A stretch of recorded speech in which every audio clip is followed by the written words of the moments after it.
Olá, tudo bem? Bem-vindo ao nosso Café com Ações. Saúde a todos.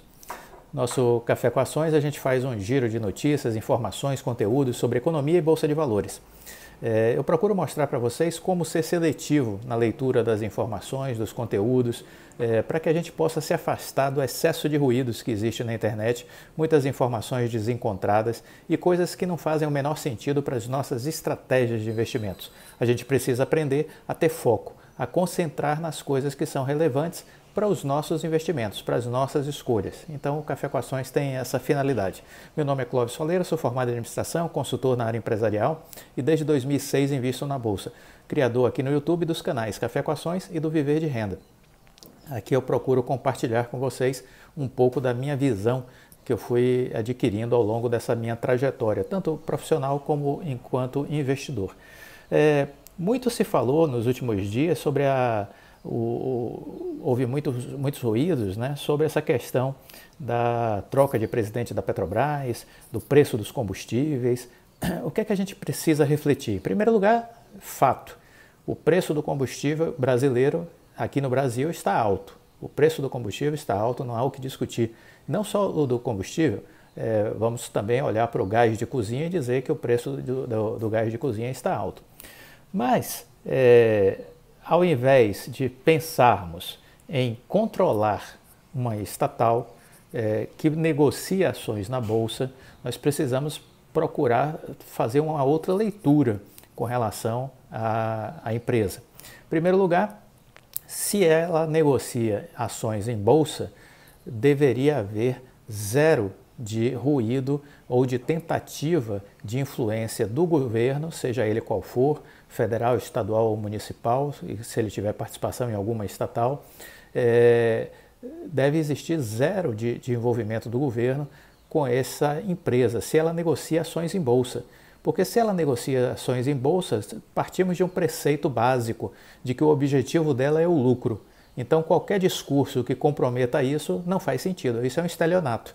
Então, se a empresa está negociando ações em bolsa e o governo quer impedir que ela gere lucro para o acionista, isso é um estelionato. Cabe reparação judicial, cabe entrar na justiça, exigindo, caso haja perdas, como houve agora recentemente no caso da Petrobras, os acionistas minoritários devem entrar na justiça pedindo ressarcimento de suas perdas. Isso faz sentido porque nos Estados Unidos funciona dessa forma. Então, aqui no Brasil, a gente precisa criar essa cultura de reparação. O brasileiro acaba não usando a justiça devidamente. Ainda que ela possa ser lenta, demorar, mas é preciso cada vez mais bater na porta da justiça e, se ela estiver fechada, empurrar, entendeu? Para entrar. É assim que eu vejo. Os americanos fazem isso. Os americanos, eles são muito ativos na utilização dos caminhos judiciais quando necessários para garantir os seus direitos. E lá, no caso dos investimentos, se eles se sentirem prejudicados por qualquer coisa, eles vão, de fato, exigir uma reparação perante a justiça de suas eventuais perdas. Mas o que eu gostaria de dar ênfase aqui é a questão da composição do preço do combustível, que muitas vezes as pessoas não dão a devida atenção a isso. E, para mim, aí está o cerne dessa problemática do preço elevado do combustível. O combustível ele sofre influência direta do preço do petróleo, né? Então, o preço do petróleo está em dólar. E na hora que o preço sobe lá fora, porque o preço do barril de petróleo está em alta, estamos num ciclo de alta de commodities, o petróleo está em trajetória de alta e o dólar está em trajetória de alta também. Então, há um efeito duplo sobre o aumento do preço praticado no combustível aqui no Brasil, em função da variação do barril do petróleo, em função da variação do dólar. Isso é o que acontece, não tem como fugir disso. Mas vamos lá. Quando a gente olha as composições de preço, a gente vai ver que, por exemplo, a gasolina, ela não é apenas a questão do preço do barril, do petróleo, o preço do dólar, que vão definir o preço do litro do combustível. Para vocês terem uma ideia, o ICM, que é o imposto estadual, que é colocado dentro do pacote do preço do combustível, gira em torno aí de 28% da composição do preço. 28%. Então, 28% é ICMS, é imposto estadual. Imposto federal, quando você pega a CID, que é uma contribuição, o PIS e os COFINS, também que são contribuições, 14% é a CID. Então, 28% de ICMS, 14% de CID, né? Então, veja que a gente tem aí 8 e 4, 12, 31, 42% só de imposto e contribuições, certo? Então, o custo do etanol que é adicionado no combustível é 16%, o custo de distribuição e revenda, incluindo aí a margem de lucro, é 8%, e o preço da Petrobras na refinaria, 34%. Essa é a composição do valor da gasolina. Então, veja que nós temos quase a metade do preço do litro da gasolina de impostos, entendeu? Então, vamos estar atento a isso. Se está, por exemplo, 5,40, a gente pode dizer que se tirasse os impostos iria para 2,70, né? Se fossem eliminados os impostos. O diesel não é diferente também. O diesel você tem o ICMS 14% no estadual e você tem mais 8% de CID. É um pouco menor a carga tributária, mas também estamos aí falando de 22%, né? Então também tem uma composição de impostos razoável nessa composição do óleo diesel. E quando a gente vê o gás de cozinha, né, a gente tem aí 15% de ICMS e 3% de PIS e COFINS, uma carga tributária de 18% inserida no preço do gás. O preço da Petrobras na refinaria, do botijão de gás, é 48%. E aí o que é que a gente vê também? Além dos impostos, que a gente precisa estar atento, que a carga tributária faz com que os preços aumentem, uma outra questão que ajuda a explicar os preços é a falta de concorrência. Então, se você tem o monopólio da venda do gás, se você tem aí um mercado praticamente na mão da Petrobras, você não tem concorrência, então não há uma briga por preços. Então, esse é um modelo que precisa ser desmontado, esse modelo das grandes estatais que controlam o mercado ao seu bel prazer.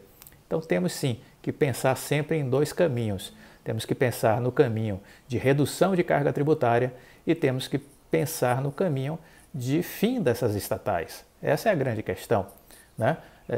Não faz sentido o governo querer ser empresário, até porque ele é um péssimo empresário. Nunca houve na história desse país um governo que tivesse competência para tocar uma empresa sequer. As empresas estatais costumam ser gigantes, ineficientes, com camadas de gordura, com altos salários, com muito emprego, muita pessoa empregada, benefícios absurdos, entendeu? Auxílios diversos, uma série de favores que são dados aos funcionários e que quando você compara essa realidade da empresa pública com a das empresas privadas, há uma diferença gigantesca, né? Então, o que preconiza as economias desenvolvidas, né? Reduz a quantidade de estatais ao máximo, né? Passa a bola para o setor privado. Então, uma Petrobras já deveria ter sido privatizada, alguns setores da Petrobras diluído em 3 empresas, pelo menos, para que crie um ambiente de competitividade, entendeu? E assim force a queda dos preços. Tudo isso tem que ser o papel do Estado. Nos governos de esquerda, sempre se disse que não podia privatizar as estatais porque a sociedade estaria perdendo um patrimônio.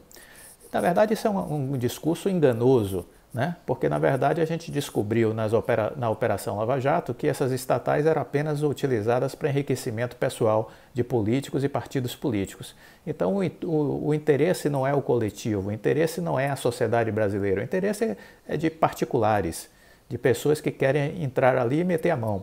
É isso que a gente vê, essa dinâmica que a gente enxergou aí nos últimos anos, trazidas ao conhecimento do público pela Operação Lava Jato.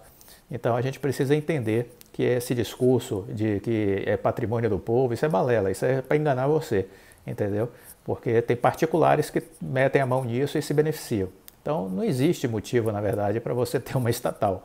Você privatiza e como você ganha com a privatização? Com o pagamento de impostos, com a empresa se desenvolvendo, crescendo, gerando empregos, gerando renda, gerando consumo, gerando carga tributária. É assim que você ganha com uma empresa que você privatiza. E esse deve ser o caminho natural de países sérios. Eles performam esse caminho, né? Então, vamos procurar sempre ter uma leitura mais crítica em relação a esses assuntos e procurar estudar e se informar mais. Porque o conhecimento liberta e a ignorância aprisiona. Então a gente precisa entender de uma vez por todas que estatal é uma coisa que não faz bem a país nenhum e que privatizar não é uma doença. Privatizar é uma necessidade e uma decisão muito inteligente, né? Fique com Deus e até a próxima. Tchau.